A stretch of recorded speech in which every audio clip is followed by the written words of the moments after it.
You're offered 3 million for the social shepherd, would you sell? No. Like, what biscuit would you be? Like a jammy dodger? Yeah, go on. This one's what do you... I'm going to ask you. If you weren't running this business, what would you be doing? That's often been described as unemployable. Describe a typical workday with only emojis, show on your phone and talk through. Should we both do it? Chick, pencil, fairy, tired face, rocket. A rocket at the end? Yeah, rocket at the end. Rocket at the end. Yeah. Do you love a rocket? Yeah. Absolutely love a rocket. So welcome back, I guess. It's been like 3 weeks since our last video where we went to the new office and kind of talked about that. We're currently sat in the cafe opposite our existing office that we come to because we haven't got enough meeting rooms in our current office. So we spend a lot of money and coffee in this cafe. I think today Rob and Maria have sent around they sent around a form to the team to submit some questions for Jack and I to answer. And so we're going to go through and answer them. You're going to get grilled by some of them, I asked them not to be boring, so I hope that they're not dead. Yeah. You nervous? No. All right, then. I'm nervous because we're vlogging in a coffee shop. That's the most nerve-wracking thing here. All right. Do you want me to get started? Yeah, you can go first. If you could open up offices anywhere in the world, where else would it be outside of Bath? Well, if like operationally there was no issues and like it was easy. I mean, I think naturally, like Japan, I would love to do. I think that would be amazing. And then a US base. And I know that we're looking at potentially like London and Manchester currently. So I think... Why Japan? Well, I've never Does that make been. any business sense? Is it more of a holiday? Well, no, but I think there is like an opportunity to, as a business, we're not gonna ever really understand the Japanese marketing market. Like that's not what our team do. That's not what we do. Like I don't really understand it, but there is an opportunity there for us to help Japanese businesses bring their businesses over to like the Western world. And so I think there's an opportunity there, and also it just looks really cool. So I think, where do you want to be? Well, Jack just wants an office in Miami. Maybe. Next one. If you could choose a theme song to represent the social shepherd, what would it be? Well, the only reason I'm going to say it is because we always sing it on socials. It's like, give me that mummy one. It is a banger. Yeah, because we always sing it on socials. Yeah. We did it when we did that boat party. So I don't know, probably that. But I remember that was, at the boat party, that was one of the last songs that got played, but it got everyone up and dancing. This one's I'm going to ask you, what do you love most about working with your partner? What do you love most about working with me? What I think for me, it's always been that we've got very different skill sets. So you get to avoid me. So get to avoid you. But I think if we were on top of each other, trying to get involved with each other's day to day, that's where you're more likely to butt heads. So I think it actually enables a better relationship where we can focus still on our own things, and we obviously have the trust there for you to let me to crack on with what I'm doing, and vice versa with you. We obviously give. But that's kind of like why we think it works. Like, it's like, why do you think it like aids working? And obviously it comes with its own challenges. Because we have the same goal. Yeah. I guess. Or very similar goals. But like, I guess from my perspective, if I'm thinking about like, why do I like working? It's like, I think running a business can be really lonely, and it's nice to have a partner that like can understand it, and like you're doing it together. And I think it's really lovely that we get to grow something together. I'll do one more. One more, go on. Describe a typical workday with only emojis, show on your phone and talk through. Should we both do it? You can put it on the screen if you want. Okay. If you want to work it out on your phone. I'm going to work it out on my phone. Okay. Do you want me to go first? I feel like mine's you more. go first. First one, rocket emoji. Straight out of bed, like raring to go.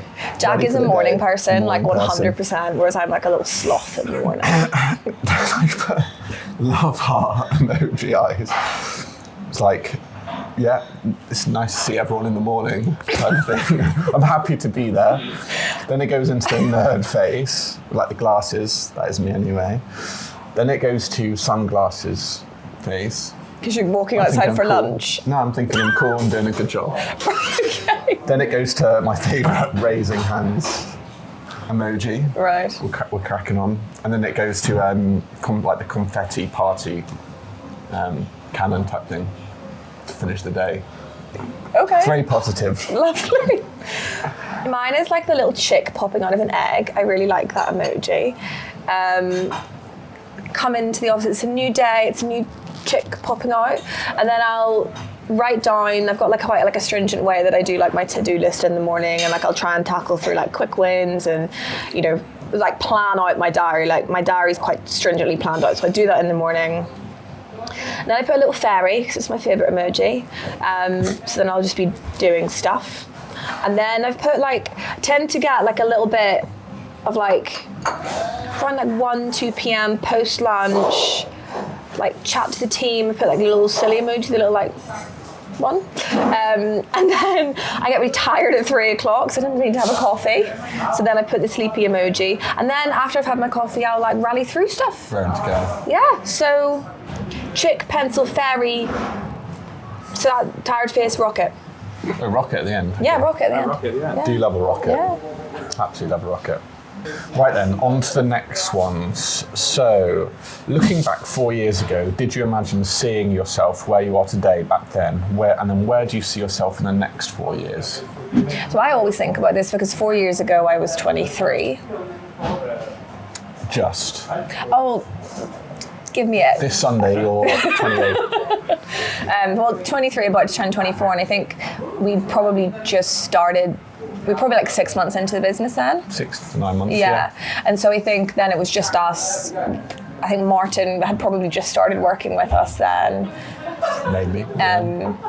Like we really wanted to hire, but we hadn't even really like got to that place. So I'm really proud of where we're at. And if we look at that and go, in 4 years' time, you're going to have like 60 employees, like we're moving into like, this massive office, like looking at offices around the country and stuff like that. Like we'd be really proud of ourselves, I think. And then in 4 years' time, I think we're like building the bones to like have like be in a really good place in 4 years' time, and like have like a slight better work-life balance. And I don't mean that in like a negative way at the minute. Like when you start a business,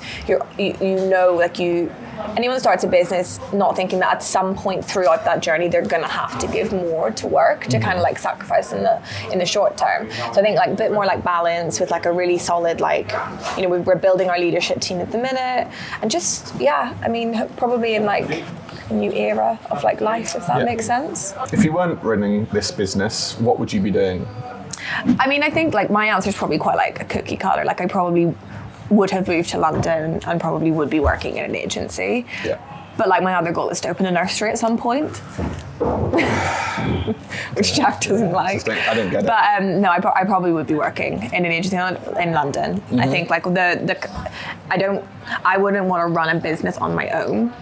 Yeah. Like, I think I really take a lot out of running it with a partner, so I don't think, and it hadn't even like really ever crossed my mind when I was younger, I'm gonna run a business. Like I probably would have just been climbing the ladder in an agency. Yeah, so definitely. Yeah, what would you be doing? Would you be still doing freshers events? No.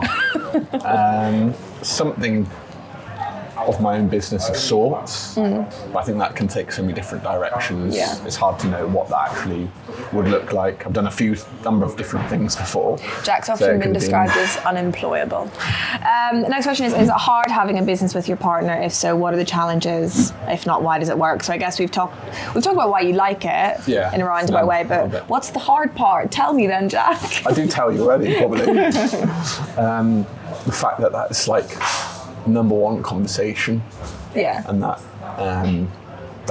we have to tell each other to stop talking about work. Like on a Saturday, if we're walking into town going for breakfast or something like that, it will take one of us to say, can you stop talking about And then sometimes I'll be like, respectfully, like my brain can't handle this conversation right now. But we're quite good at respecting one another in that sense. Yeah. To the most part, sometimes, but it's like sometimes it is just so much on your mind. There's nothing else that is in your mind to talk about other than that. It's like consuming, but I would say that's the hardest thing, unless you've got pretty much things. I mean, I think it's like because we have very different roles, like our roles will be intense at different times. And so like sometimes that can be a challenge of like really separating it. And it's not just because you're doing it together doesn't mean that like if I'm working late on something that you should absolutely be working late on something, although we do like really try and support each other, but sometimes the balance has to be off. Like, you know, we'll have a couple of weeks where I'll have a really intense couple of weeks and you'll have to pick up like the slack at home in terms of like cooking and cleaning, and then sometimes it'll be vice versa. So I think like we've got into like a much better rhythm of doing that, but it definitely did blur a lot more, and it was harder at the start, but we've got into like a really good place with it, I think. Yeah.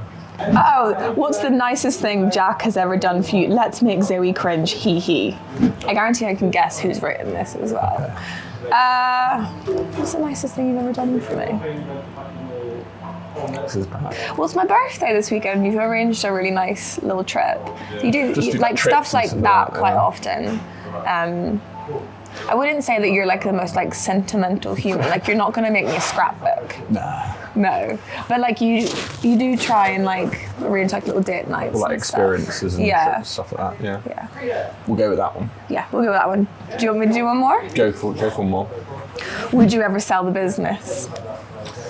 Would you ever sell the business? I think for us it's not in plans anytime soon or anything like that. But like, would we ever do it? Like, yes, you would do it. Like, it's an option always. Yeah. And I think for it's something that even if we were to do that, we wouldn't want to leave it. We've seen so many people sell agencies, and then it's just gone terribly. Yeah, it's gone terribly afterwards, and everyone's left. Or we'd want to leave it in a really good place. There's things you can do like management buyouts where the team actually buy it off you and then can continue, so you keep remain that culture. But I think it's not, we don't have a place where it's like when we get to this point we'll look to sell the business, or like we'll look to sell the business for this much money. But I think to say that we would never do it would be never, like basically. It's like that kind of thing, but it's like not on the cards anytime soon. Right. Oh, sorry. Switch back over. Yeah. If you could be any biscuit, what would you be and why?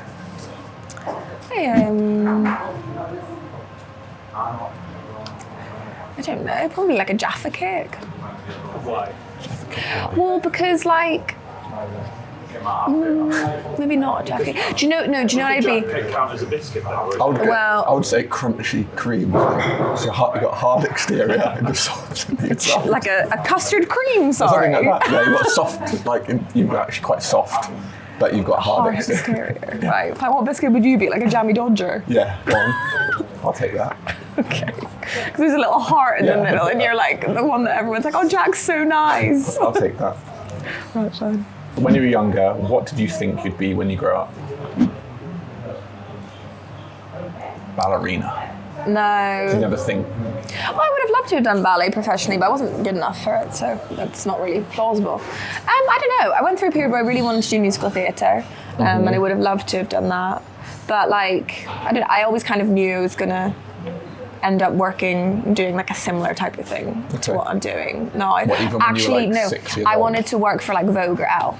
Okay. And like, are we a disappointment to you?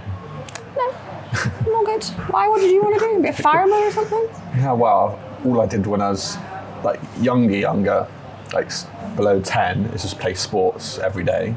And then as I got into teenage years, it's like Xbox. Just want to be like a professional gamer or something like that. Professional snooker player. Snooker. I liked pool. I never played snooker when I was a kid, but very much like sports focused. And then as teenage years, more like gamer, which I think is pretty typical for me. Professional poker player. I did want to be that. But that was more like when I was 17, 18. Jack's a very obsessive human and will get obsessed with things at different stages of his life. So you've probably had many dream careers. I've gone past that poker stage, a long time ago. You're offered $3 million for the Social Shepherd. Would you sell? No. It's probably worth around that now. Yeah, it's probably worth that around that now. Yeah. I'd probably say. No. Conversations that people said to me, similar sort of type of things, but absolutely no. And we've had people like offer and try and buy us and stuff, and we've just said no. Like, it's not a conversation. Yeah. Well, I guess that wraps us up on those questions for today. I hope we've given some good answers for the team and for you guys as well across LinkedIn and YouTube. But yeah, please do subscribe to us on YouTube, like the video, follow us on LinkedIn, and we'll be posting many more of these, as well as more vlogs, which I know Zoe's very much looking forward to, more behind the scenes sort of stuff.